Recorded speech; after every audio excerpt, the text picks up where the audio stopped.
예, 안녕하십니까. 민생민주 국민전선의 최대중입니다. 오늘은 우리 장기정 자유총연합 대표 함께 오늘 있었던 재판에 대해서 말씀을 드리도록 하겠습니다. 지난 박근혜 정부 때 있었던 백남기 사망사건 관련해서 장기정 대표가 당시에 인터넷에 관련돼서 여러 가지 의견들 또 몇 가지 사실들을 글을 올린 적이 있었는데 그것에 대해서 그 유족인 백민주와 등이 명예훼손으로 고소를 한 사건이 있었습니다.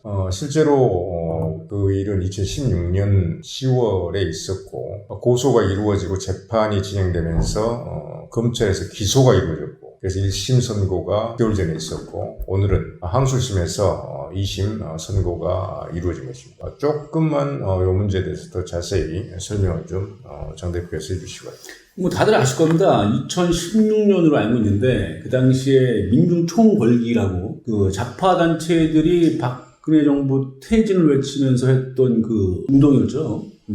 얘는 불법 집회였는데 네.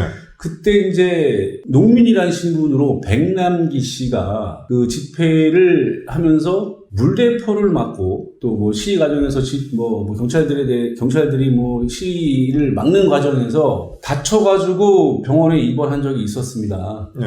근데 그때 이제 백남기 씨 측에서 얘기하는 것은 이건 경찰이 물대포에 의해서 이렇게 다쳤다라고 주장했었고 사망하기 전이었으니까. 근데 그 당시에 담당 주치인 백선아 교수는 네. 이거는 물대포에 의해서 사망한 게 아니다. 이거는 외력에 의해서 누구가 가격했거나 아니면 넘어져서 외력에 의해서 머리 다친 거지. 이건 물대포에 대해서는 사망한 게 아니다. 이제 그런 게 언론 기사들이 많이 나왔죠. 그러니까 저는 다른 게 아니었습니다. 제가 그때 글 쓴 거는요.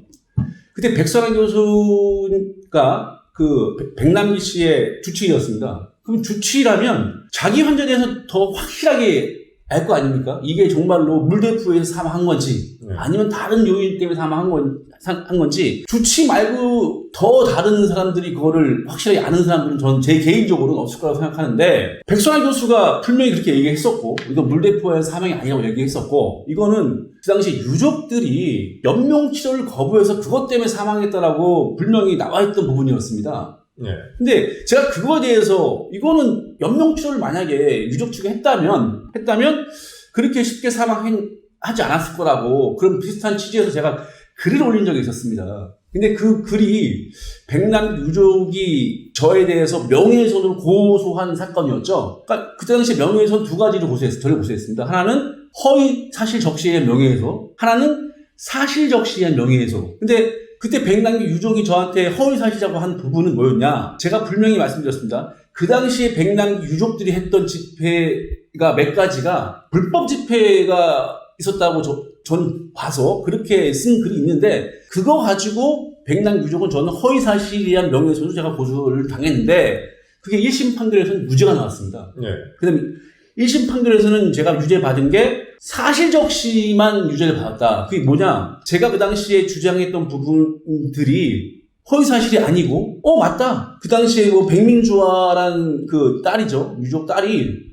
발리도 갔었고, 했고가 다 내가 주장한 게 맞다. 그래서 이건 사실이다. 그리고 본인도 자기가 패륜이다. 그리고 나 어디 발리 여행 갔다. 그것까지 다 인정을 했어요. 네. 근데 1심 재판부는 허위사실에 대한 거는 무죄를 줬지만 사실적시한 거는 맞지만 넌 명예훼손했다라고 저한테 벌금 1,000만 원을 선고한 거죠. 네. 그래서 오늘 이제 그거에 대해서 제가 부당하다. 그래서 항소를 6개월 전에 했는데 오늘 항소심 판결에서도 똑같은 기준으로 선고를 했죠. 1,000만 원을. 네.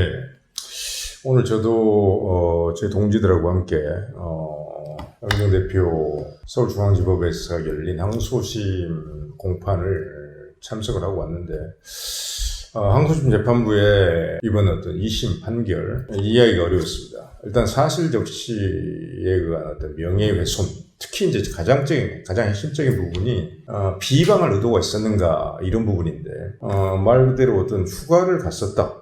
객관적인 사실이죠. 그것은 그 유족도 다 인정하는 바고, 그 다음에 그 휴가를 간 사실에 대해서 비판적 견해를 제시를 할 수가 있다는 얘기죠. 누구나 비판적 견해를 제시할 수 있는데 그 비판적 견해를 제시한 것을 가지고 그것이 바로 그 백남기 유족에 대해서 비방할 의도가 있었다. 그렇기 때문에 정통법상의 명예훼손이 성립을 한다. 그래서 보통 명예훼손 사건에서 벌금이 1,000만 원씩 선고되는 일은 매우 드뭅니다. 그리고 실형이 선고되는 일은 사실 이 문재인 정부 이전에는 거의 없었다고 보시면 됩니다. 이 문재인 정부 들어와서 명예훼손 사건으로 무려 1년의 어떤 구금 생활을 한 사람이 있었죠. 변희재 대표. 예, 그렇죠. 그리고 우종창 기자도 묘하게도 이 두 사람은 탄핵의 그 진실을 밝히기 위해서 가장 선두에 서서 투쟁을 하고 있던 사람이었는데 우종창 기자도 몇 개월 동안 명예훼손으로 구금되는 이런 정말 어처구니 없는 사건이 있었습니다. 이건 사실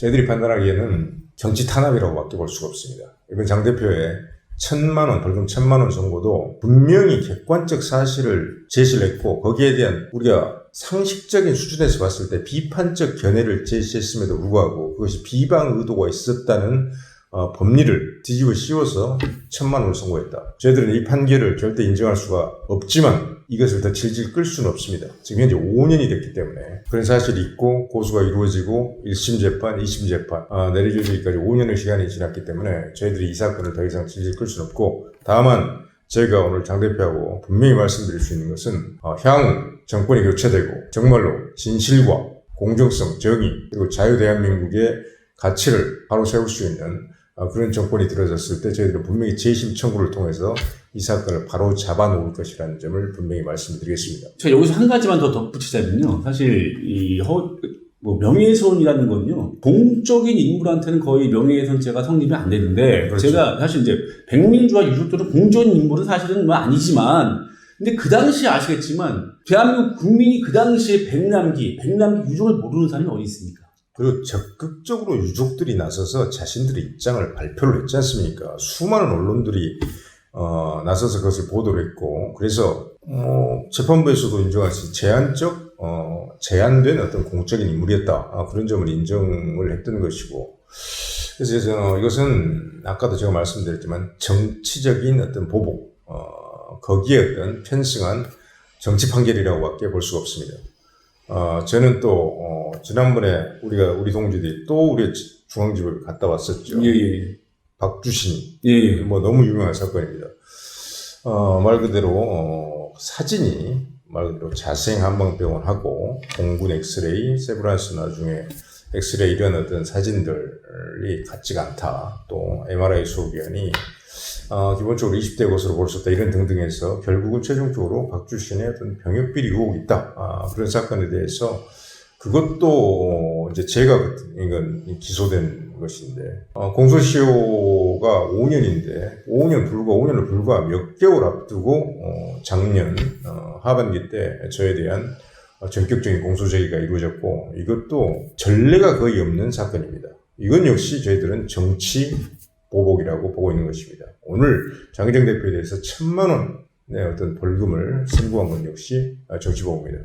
저희들은 일단 더 이상 대법원에 대해서 상고를 하지 않기로 결정을 했고 벌금은 저희 동지들이 십시일반해서 납부를 할 것입니다. 하지만 아까 다시 한번 말씀드렸듯이 저희들은 백남기가 당시에 정당한 공권력 집행이었던 살수차에 의해서 두개골의 그런 외상을 입지 않았다는 것을 저희들은 확신하고 있고 의학적 증거를 제시할 수가 있습니다. 이 문제 반드시 재심을 통해서 향후 몇 년의 시간이 걸리더라도 재심을 통해서 바로 잡아놓고 장기정 대표 등등 관련된 여러 처벌을 받은 분들이 있는데 그 사람들의 명예를 회복시켜 놓을 것이라는 점을 오늘 이 자리에서 분명히 말씀을 드리겠습니다. 오늘 말씀을 마치도록 하겠습니다.